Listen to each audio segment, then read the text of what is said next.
Hello my dear medical coders. Today's video is the most awaited video. So many people have requested in the comment section for this ICD-10-CM chapter, which is chapter 15, Pregnancy, Childbirth and Puerperium. This is Surya Johnson, your medical coding guide. Hello everyone. So in today's video, it is a very special chapter because many medical coders have specifically requested for this specific chapter from the ICD-10-CM guideline, that is the pregnancy, childbirth and puerperium diagnosis coding. So this chapter is actually a very big chapter. So this chapter 15 will be in 3 parts because I don't want to dump all the guidelines together about this chapter 15. It will be very much hard for you to understand and sit for a longer period to listen to the guidelines. That is the reason. So let's get started. This chapter 15, Pregnancy, Childbirth and Puerperium chapter starts from the series O00 to O9A. So O means obstetrics. So it's very easy to understand. Obstetrics means pregnancy and childbirth related. In this chapter, there will not be any general gynecological related conditions or diagnosis. It's specifically about pregnancy, childbirth and puerperium. So first, before getting into that, we have to know what is pregnancy. I know this is a very basic question, but we should know this basics also, right? So for you all to understand, so what is pregnancy? Pregnancy is a process and a series of changes that takes place in the woman's organs and tissues as a result of developing fetus. So the fetus is developing inside the women's body, right? So the process and series of changes that takes place in the women's body, the organs and all the tissues. So the women's body tend to change drastically, tend to experience, and not only externally but even internally, there will be so many changes occurring inside the women's body because of the developing fetus. So that is called as pregnancy. What is childbirth? Childbirth typically starts with contractions and consists of 3 stages of labor: the dilation stage, expulsion stage and placental stage. So this is the childbirth. So what is puerperium? It means the period of about 6 weeks after childbirth, around 45 days. So 6 weeks after childbirth, during which the mother's reproductive organs return to their original non-pregnant condition. That is called as puerperium. So all these stages, so when the patient becomes pregnant and the complete pregnancy phase, and then during childbirth and after childbirth, the puerperium stage till 45 days or till 6 weeks, these diagnoses should be coded. These conditions the woman is undergoing will be coded under this O series, O00 to O9A series, which is the chapter 15, Pregnancy, Childbirth and Puerperium. First point here is we'll see about the general rules for obstetric cases. So we'll get into the general rules of the obstetric cases and then we can get into the specific guidelines. The general rules for obstetric cases, the first point here is codes from chapter 15 and sequencing priorities. OB cases require codes from chapter 15. So as I already told, pregnancy phase, childbirth and the puerperium stage, all these 3 stages should be coded from chapter 15, the range O00 to O9A series. So chapter 15 codes have sequencing priorities. For example, what does it mean? When the patient is pregnant and the patient is having some other conditions or some other body system area problems, it will not be in O codes, right? So always O code should be the principal code, should be the primary diagnosis. Even if the patient is going for treatment, for example, the patient is having a heartburn, a very common symptom of a pregnant patients, right?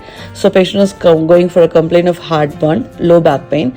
We will be coding heartburn, we will be coding low back pain, right? Because the pregnant patient is having that condition. When you're coding this other system diagnosis apart from chapter 15, in this case it's heartburn and low back pain, you will be coding an O code related to this heartburn and low back pain as a principal diagnosis. You understand my point? So a pregnant patient during the pregnancy, childbirth and puerperium state, whatever other organ system involving or whatever other conditions they have been consulted for, the principal diagnosis should always be the obstetric code, O code. Got my point? This is the first one. And then we have additional codes from the other chapters should be used as a secondary, tertiary, and it's so on. So other chapter diagnosis should not be principal in a pregnancy, childbirth, and puerperium condition of a woman. In certain cases, the patient is going for a condition that is unrelated to pregnancy, that is totally unrelated to pregnancy, then you will not be using O codes. In this instant, instead of an O code, you will be using Z33.1, which is pregnant state incidental. It means the patient is pregnant. Still, it denotes that patient is pregnant by the visit or the encounter or the problems that has made the patient to visit the doctor is unrelated to the pregnancy condition. So that is what it will reflect. So still the pregnancy state will be reflected. So when you code Z33.1, you should not be coding O codes. Because the Z33.1 is showing that this condition is not related to pregnancy, but the patient is pregnant. So when you put O, it means this condition is related to pregnancy and the patient is pregnant. So it's controversial, right? So you'll not be coding both the O codes, any O codes, and the Z33.1 diagnosis. So that is the first point. So the second point here is up to 15 codes used only on the maternal record. So what does that mean? So after the childbirth or the puerperium state, you should not be using this O code on the newborn record, on the born baby, right? The baby has been delivered during the childbirth, and the puerperium stage, the baby is already in the hands of the mother. So in this scenario, if the patient is going for a complaint or something, you will not be coding this O series codes newborn record. So this O series code should be only on the mother's record, maternal record. That's the second point. So the third point here is final character for trimesters. So the majority of this chapter 15 diagnosis have a final character which indicates the trimester of pregnancy. Majority of the case, what is majority of the case? Almost all of the pregnancy related diagnosis will have the trimester final character option. So the time frames for the trimesters are included in the beginning of the chapter. When you see the ICD-10-CM chapter in the book or in the guideline in a PDF or whatever form you see, in the beginning of the chapter of each code which has the usage of the final character for trimester will have the time frames mentioned for trimester. So what is the trimester time frames? We'll get to that now. So what's the first trimester? It is less than 14 weeks and 0 days. So any patient from 0 days of pregnancy till 13 weeks, 6 days. Till then it is called as first trimester. So the second trimester starts from 14 weeks 0 days. Once the patient starts his 14 weeks of pregnancy till 27 weeks and 6 days. 27 weeks and 6 days, it is second trimester. So the third trimester starts from 28 weeks 0 days till delivery. So until delivery, the patient from 28 weeks 0 days till the delivery, the patient is considered as third trimester. So the time frames for these trimesters are usually indicated in the beginning of the chapter. So whenever you have a doubt, you can just open the ICD-10-CM books and you can just check in the beginning of the chapter. They have given this time frames. So based on the weeks the documentation has been done, you will choose the final character of the 15th chapter series.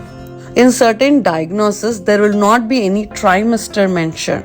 It means that that condition or that disease or that symptom will be occurring in only particular specific trimester. So it doesn't have to be specifically mentioned in the ICD-10-CM. That's why some diagnoses, some conditions do not have this trimester option. Example, we have O20, which is that O20 series is hemorrhage in early pregnancy. That doesn't have the mention of trimester in the ICD-10-CM guidelines because it is obvious this hemorrhage is during the early pregnancy before the completion of 20 weeks of gestation. So there are certain diagnoses which has no trimester definition or trimester explanation in the ICD-10-CM because these conditions are sure to happen in a specific trimester which don't need a specific trimester guideline. But if the diagnosis itself has a final character option, you should be using that. You should not assume and leave out the final character. If there is no final character denoting the trimester of pregnancy, don't worry about that. And also you can see certain diagnosis that has characters, a final character for only certain trimester. For example, there might be an option for the first and second trimester and there is no third trimester option because that condition does not occur in all the trimesters. That is also obvious. This point they're saying is like assignment of the final character for trimester should be based on the provider's documentation of the trimester or number of weeks for the current admission or encounter. So you will not be considering or you will not be calculating manually by yourself and choose the trimester. No, it is always based on the doctor's documentation. So if it is missing, as you already know the drill, you should be querying the physician for the trimester or the number of gestation week or the number of weeks of gestation. So whenever the delivery occurs during the current admission and there is an in childbirth options, the childbirth happens, and if the diagnosis has an option of the final character as in childbirth, you will be choosing that in childbirth diagnosis instead of choosing the trimester. So if the classification does not have the in childbirth as the final character, in that scenario you will be assigning the current trimester. So which trimester the patient has been admitted and delivered, that trimester will be the final character. So the fourth point under the general rules for OB is selection of trimester for inpatient admissions that encompass more than one trimester. So in this point what they're telling is, like in certain cases the patient has been admitted, the pregnant patient has been admitted for some complication of pregnancy. During one trimester, for example, a pregnant patient is having some complication or some conditions or diseases. During the first trimester, we'll say, the patient has been getting admitted and the patient stays in the hospital. And after a few days or weeks, what happens? During the stay, the patient's trimester changes, the patient weeks changes and transfers to second trimester. So when coding the condition for that patient, what trimester you'll be choosing? That will be the question, right? Because the patient got admitted during first trimester for a condition or a complication, but during the stay the patient is now second trimester patient. So in this scenario you will be choosing the admission condition. So during admission the patient is already having that condition or symptom. The diagnosis at the time of admission should be prioritized and coded, right? So you'll be choosing the trimester at the time of admission. So the first trimester in our example. So not the trimester of the discharge. So the fifth point here is unspecified trimester. So each category that includes the codes from trimester has a code for unspecified trimester as well. In certain cases, if the documentation in the record is insufficient to determine the trimester, it is not at all mentioned or it is not like very clear about the trimester, you will be choosing the unspecified trimester. But as I already told, you should always query your physician, or even after querying the documentation is not very clear, it's very insufficient, then you will be choosing the unspecified trimester. If it is not possible to obtain clarification from the patient itself, you will be choosing the unspecified trimester. So the sixth point here is seventh character for fetus identification. There are a seventh character to be assigned for certain categories. For example, O31, O32, O33, O35, O36, and it goes on like that. In these diagnoses, to identify the fetus for which the complication code applies, then you will be coding the seventh character for fetus identification. So why this fetus identification comes as a confusion? Because during multiple pregnancies. So the seventh character for fetus identification, this will be a confusion because that is the reason they have specifically for these diagnoses I have listed O31, O32, and like it goes on O64 and O69. These diagnoses denotes condition and diseases or complication for multiple pregnancy status. So for single gestation, so when there is a single gestation means single baby, one baby, it's called as one gestation. So multiple babies have multiple gestations. So if there is more than one babies in the womb, developing in the womb, it is called as multiple gestations. So for single gestations, the character will be 0 because there is no multiple pregnancy, 0. Sometimes in multiple gestation, when the documentation in the record is insufficient to determine which fetus is affected and it is not possible to obtain the clarification from the physician, then you will be choosing 0. Or in certain situations when it is not possible to clinically determine which fetus is affected, the seventh character will be 0. So you got my point, right? So certain diagnosis has a seventh character for fetus identifications. So when there is only single gestation, there is only one conception pregnancy, one baby in the womb, you'll be choosing, for these diagnoses, you'll be choosing the seventh character as 0. Or when the record is insufficient to determine which fetus is affected, then you'll be choosing 0. Or when there's a multiple pregnancy, multiple gestation, but it is not possible to clinically determine which fetus is affected, then you'll be choosing the seventh character 0. So the seventh point here is completed weeks of gestations. So in ICD-10-CM, completed weeks of gestation refers to full weeks. For example, if the provider documents gestation at 39 weeks and 6 days, the code for 39 weeks of gestation should be assigned, as the patient has not yet reached the 40 completed weeks. So the 40 weeks and above will be considered as completed weeks of gestation. So that is all about the A point here. I hope this is very clear to you. If you have any doubts till then, you can very well ask me in the comment section below. You can email me or Instagram me. Then we have the B point. B point is selection of OB principal or first listed diagnosis. So when all you'll be selecting and how you'll be selecting the OB as a principal or first listed diagnosis. The first point here is routine outpatient prenatal visits. So for all the routine outpatient prenatal visits, when there is no complications are present, you'll be choosing code from the category Z34. Encounter for supervision of normal pregnancy, it should be coded as the first listed diagnosis. So these codes should not be used in conjunction with the chapter 15 codes. Why? Because all the diagnoses that are in the chapter 15 codes are conditions, symptoms, complication diagnosis. So this Z34 means the patient is not having any condition, not having any symptoms, there is no complication, pregnancy related complication to the patient. It is a general checkup, because pregnancy patient, even if they don't have any complications or symptoms, they have to go for the routine checkups, right? So patients without any condition, complications or any symptoms related to pregnancy should be assigned Z34, that is encounter for supervision of normal pregnancy, as the first listed diagnosis. In this scenario, with this diagnosis, you should not be coding any chapter 15 codes. That is the routine outpatient prenatal visit guideline. Second point here is supervision of high risk pregnancy. So codes from the category O09, which is the supervision of high risk pregnancy. The patient who has complications during the labor or delivery episode as a result of high risk pregnancy will be choosing the complication codes from chapter 15. So the supervision of high risk pregnancy are intended for use only during the prenatal period. So for complications during the labor or delivery episode as a result of high risk pregnancy, you will be assigning the applicable complication code. So for example, O9 series has the diagnosis which explain the patient's pregnancy is high risk because of certain other conditions. We will see some example from the O09. So this high risk pregnancy categorizes based on certain criteria. This patient who is pregnant right now has a history of infertility, like the patient has been clinically diagnosed as infertile before and later she conceived. She is in the pregnancy phase. Because the patient has a history of infertility, there are chances of complications to the current pregnancy. So we'll consider this patient as high risk patient.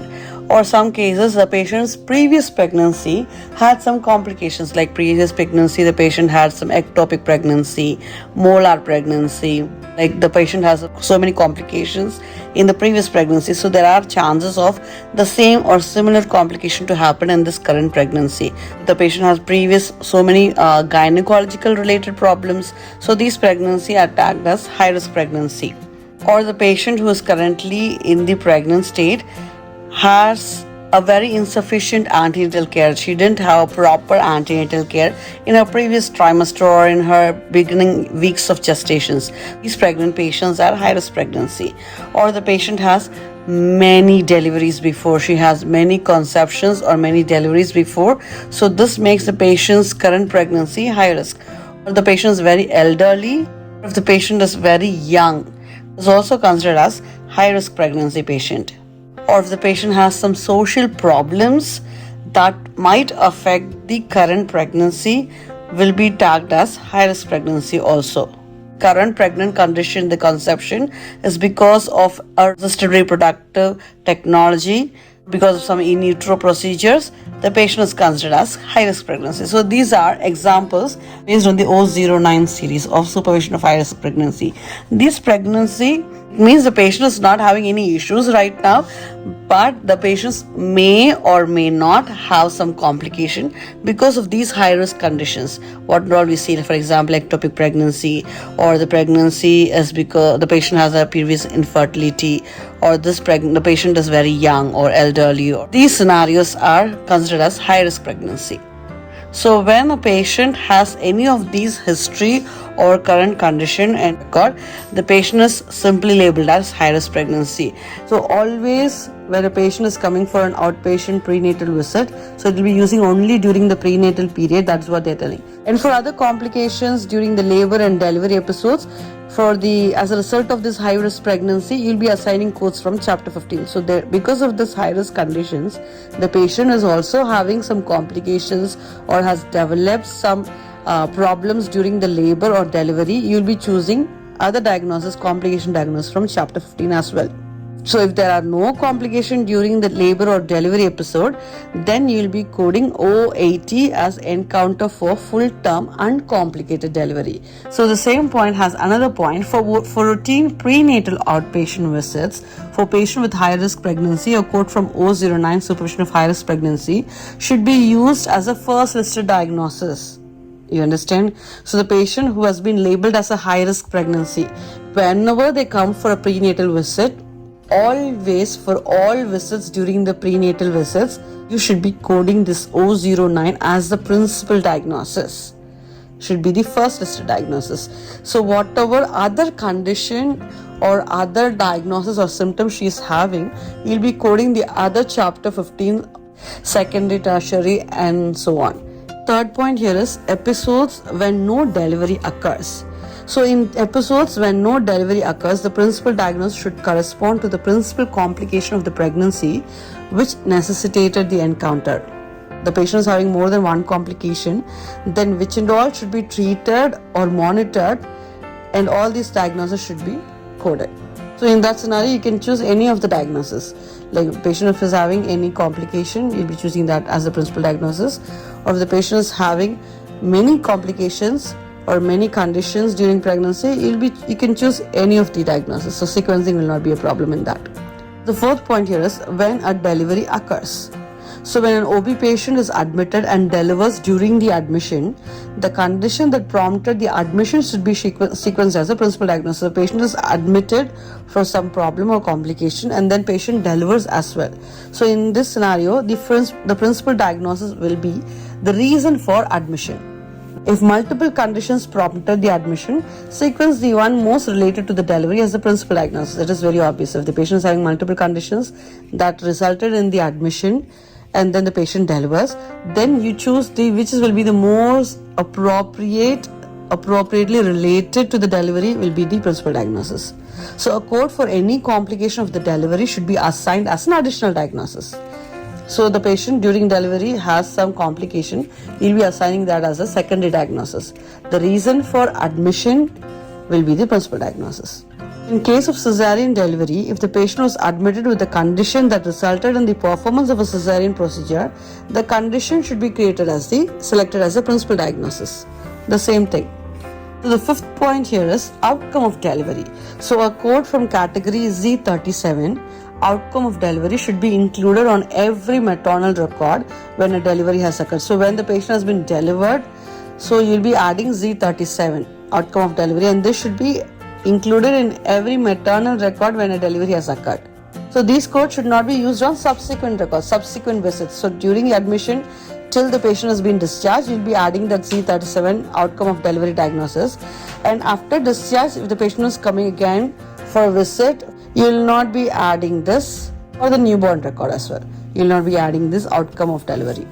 So this is about the B point, selection of OB principal or first listed diagnosis. So what and all we should be coded as principal, and during which scenario you will be choosing what diagnosis as principal. That is all covered under this B point, I believe.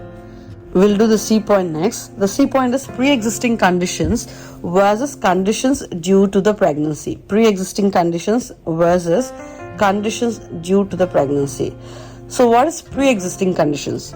Pre-existing conditions means the patient is already having certain conditions or diagnosis or complications before pregnancy itself, before conception itself. The patient is already having certain pre-existing conditions. So conditions due to pregnancy is after conception until labor delivery, the patient is having or experiencing newer conditions due to the pregnancy, because of this pregnancy.